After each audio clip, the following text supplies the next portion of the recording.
আপনার কাছ থেকে আমরা জানতে চাইবো যে এই যে কৃষক যে পেঁয়াজ উৎপাদিত করেছে, জ্বালানি তেল লাগবে তাদের, যেমন পানি উত্তোলন করার জন্য সার বিষ কীটনাশকের যে দাম রয়েছে, তারপর যে আলু পেঁয়াজের যে ন্যায্য দাম রয়েছে, সেগুলো কি আজও পাচ্ছে এবং উৎপাদন খরচও বা কেমন দেখা যাচ্ছে বুঝতে পারছেন?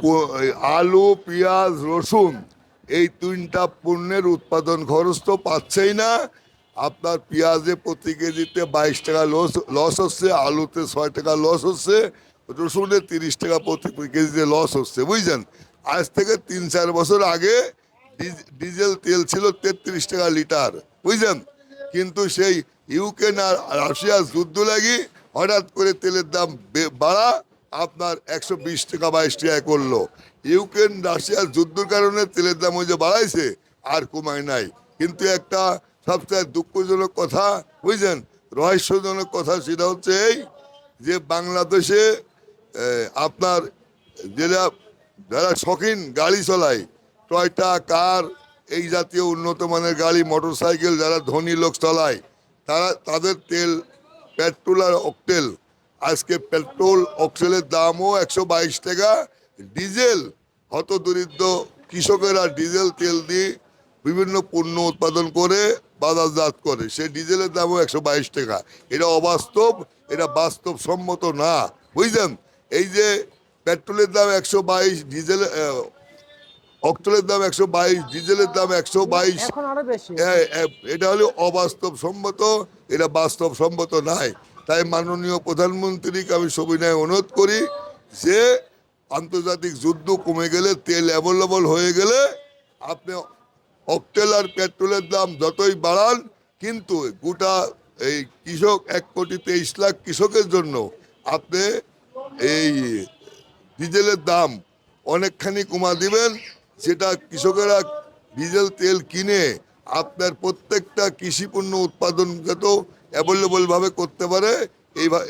এইভাবে ডিজেল তেলের দাম ধার্য করবেন, যাতে কৃষকেরা উৎপাদন খরচ কম হয়। গম কম, ধান কম, ভুট্টা কম, এইগুলি পণ্য উৎপাদন করতে যে তেল লাগে, এই তেল দিয়ে পানি উঠায়। কোনো ফসলই পানি ছাড়া হয় না, আর পানি উঠাতে গেলে তেল লাগে।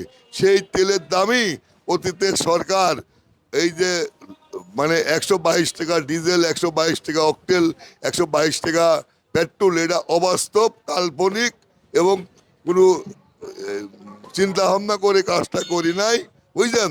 আপনি দেশে আসছেন, আপনি মাননীয় প্রধানমন্ত্রী, আপনার শরীরে শহীদ রাষ্ট্রপতি জিয়ার রক্ত প্রবাহিত হচ্ছে, খালেদা জিয়ার রক্ত প্রবাহিত হচ্ছে।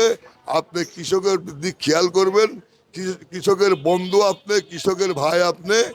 আপনি তেলের দাম, ডিজেল তেলের দামটা আপনি একেবারে কমা নিয়ে আসবেন, না তো কৃষকেরা উৎপাদন করতে পারে মন ভরে, জি, এমন কিন্তু একটা সিদ্ধান্ত নেবেন। কিন্তু আমার প্রশ্ন হচ্ছে এখানে যে আমাদের কৃষকরা কিন্তু এত বছর ধরে যে তেলের দাম ছিল, এই তেল দিয়ে কি, এই টাকা দিয়ে তেল কিনে কিন্তু পেঁয়াজ বিভিন্ন পণ্য উৎপাদিত করেছে, যেমন তেল মানে পানি উত্তোলন করে, কারণ একটা মেশিন চলতে হলে তো তেল প্রয়োজন হয়। কিন্তু তেলের চেয়েও কৃষকের সবার আগে বেশি প্রয়োজন হচ্ছে যে, যেমন আমি যদি বলি, সার বিষ কীটনাশক, কারণ শোনেন, তাদের ফলনটা ভালো রাখার জন্য হয়তো জি জি, পানি একটু যাই লাগে, কম লাগে, কিন্তু তেলের বেশি একটা সমস্যা হচ্ছে না আমরা যা দেখতে পাচ্ছি। মানে কৃষকদের এখন না, এখন তো তেলের সমস্যা সমস্যা হচ্ছে মানে তখন, মানে তো যখন পেঁয়াজ মানে আবাদ করতে আর কি। যে কোনো ফসল উৎপাদন করতে গিয়ে আপনার এই 4টা জিনিস অত্যন্ত জরুরি, অত্যন্ত প্রয়োজনীয়, বুঝলেন। 1 নম্বর তেল, 2 নম্বর সার, 3 নম্বর বিষ, 4 নম্বর সরকারি লোন, বুঝলেন। এই 4টা জিনিস পাশাপাশি যদি গেলে কৃষকের ভর্তুকি দিক এবং কৃষকের পাশে যোগান দেওয়া হয়, তেলের দাম কমানো হলো, সারের দাম কমানো হলো, বিষের দাম কমা হলো, ব্যাংক স্বল্প সময়ের মধ্যে স্বল্প ইন্টারেস্টে কৃষকের লোন দিল, তাহলে কৃষকেরা যে পণ্যই উৎপাদন করবে অল্প পয়সা লাগবে এবং অল্প খরচে উৎপাদন করতে পারবে, বুঝছেন। যে আপনার ধান কন, গম কন, ভুট্টা কন, পেঁয়াজ কন, রসুন কন, আলু কন, যত রকম কৃষি পণ্য এই দেশে হয়, আপনার এই 4টা জিনিস জরুরি। 1 নম্বর ডিজেল তেল, 2 নম্বর সার, 3 নম্বর বিষ, 4 নম্বর কৃষি লোন। এই 4টা জিনিস হলে কৃষকের জন্য দৈনন্দিনের জন্য প্রয়োজন। এই চারটা জিনিস অ্যাভেলেবল ভাবে যেখানে কৃষকেরা পায়, তাহলে কৃষকেরা উৎপাদন করতে সহজে উৎপাদন করতে পারবে। এবং 1,23,000 কৃষক এই যাবতীয় কৃষি পণ্য উৎপাদন করে হাড় ভাঙা পরিশ্রম করে নদীতে, খালে খালে বিলে এবং চকে মাঠে উৎপাদন করে যখন বাজারে আমদানি করে তখন তার ন্যায্য মূল্য পায় না। এই জন্যে কৃষকেরা দিন দিন মন ভেঙে যাচ্ছে, উৎপাদন করা মানসিকতা হারা ফেলতেছে এবং অর্থ মোট বিলীন হয়ে যাচ্ছে। গরু বাছুর যা ছিল হালের সব বিক্রি হয়ে গেছে, এখন জমি বেচা শুরু করেছে।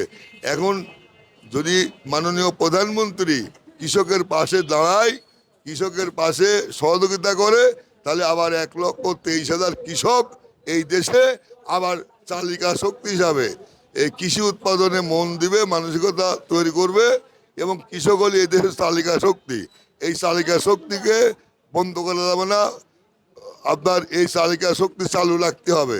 এতে যা যা করণীয় মাননীয় প্রধানমন্ত্রী করবেন বলে আমি আশা রাখি। আচ্ছা, এই যে হাইব্রিড পেঁয়াজ, জি, এগুলা আপনার ধারণা কেমন? কত টাকা বিক্রি করলে কৃষকটা ন্যায্য দাম পাবে? এগুলা আপনার 25 টাকা 27 টাকা উৎপাদন খরচ হয়েছে, 25-26 টাকা বিক্রি হলে আপনার ন্যায্য মূল্যটা পাতো, কিন্তু আসলে বিক্রি হচ্ছে 17 টাকা 18 টাকা, বুঝছেন। আর হালি পেঁয়াজ আলি পেঁয়াজ পার কেজিতে 30 টাকার তেল 45 টাকা উৎপাদন খরচ, বুঝছেন, কিন্তু বিক্রি হচ্ছে 24 টাকা 23 টাকা, বুঝছেন। 40 টাকার নিচ হয় না আর কি। ভালো হালি পেঁয়াজ ফলাতে গেলে 40 টাকা কেজি প্রতি খরচ হয়, বুঝছেন। সেখানে বিক্রি হচ্ছে 24 টাকা 25 টাকা, তাদেরও লস হচ্ছে, বুঝছেন। আবার এই যে আলু 1 কেজি উৎপাদন করতে গেলে 18 টাকা 20 টাকা খরচ হয়, সেটা বিক্রি হচ্ছে 12 টাকা 12.5 টাকা, বুঝছেন। রসুন 1 কেজি উৎপাদন করতে গেলে 70 টাকা 80 টাকা খরচ হয়, বিক্রি হচ্ছে 38 টাকা, তেল 45 টাকা, বুঝছেন। এখন যা উৎপাদন হচ্ছে প্রত্যেকটা পণ্যতে লস হচ্ছে। তার প্রধানত কারণ হচ্ছে আজ 3 বছর আগে ইউক্রেন এবং রাশিয়ার যুদ্ধ লাগার কারণে, ওই কারণ দেখা সরকার তেলের দাম বাড়াইছিল। 33 টাকা তেল 122 টাকা করেছিল। ইউক্রেন রাশিয়ার যুদ্ধ কমে গেছে, তারপর তেলের দাম ঠিক ওই 122 টাকা 20 টাকায় আছে, কমায় নাই। সবচেয়ে অবাস্তব ঘটনা হচ্ছে ডিজেল তেলটা, যেটা বড় বড় যানবাহন ব্যবহার হয়, একদম ভূমিহীন কৃষক ওই তেল ব্যবহার করে, অসহায় কৃষক তেল ব্যবহার করে। যত 1,23,000 কৃষক যত রকম পণ্য উৎপাদন করে, প্রত্যেকটা পণ্যতেই এই ডিজেল তেল লাগে। আর ডিজেল তেলের দাম যদি কমানো হয়, তাহলে 15 দিনের মধ্যে 185টা পণ্যের দাম কমে যাবে, বুঝছেন। এবং 1 কেজি ধান উৎপাদন করতে আগে যা খরচ হয়েছে, এই তেলের দাম কমালে ধানের উৎপাদন খরচ কমে যাবে। আপনার পেঁয়াজ রসুন আলু আগে যা উৎপাদন করতে কেজি প্রতি খরচ হয়েছে, তেলের দাম কমালে এটা উৎপাদন খরচ কমে যাবে, বুঝছেন। আচ্ছা। তেলের দামের কমানোর লগে লগে আপনার সারের দামও কমাতে হবে, তাহলে উৎপাদন খরচ কমে যাবে। কৃষকেরা বাজারে আইনি বিক্রি করলে ন্যায্য মূল্যও পাবে, কৃষকেরা কিছু বেনিফিট পাবে। সেই বেনিফিটের টাকায় দিয়ে কৃষকেরা আপনার বুক ফুলে নিঃশ্বাস নিতে পারবে। 1,23,000 কৃষক বুক ভরে নিঃশ্বাস নিতে পারবে এবং ছেলে পেলে আপনার সুশিক্ষিত করতে পারবে। আচ্ছা, বুঝতে পারছি।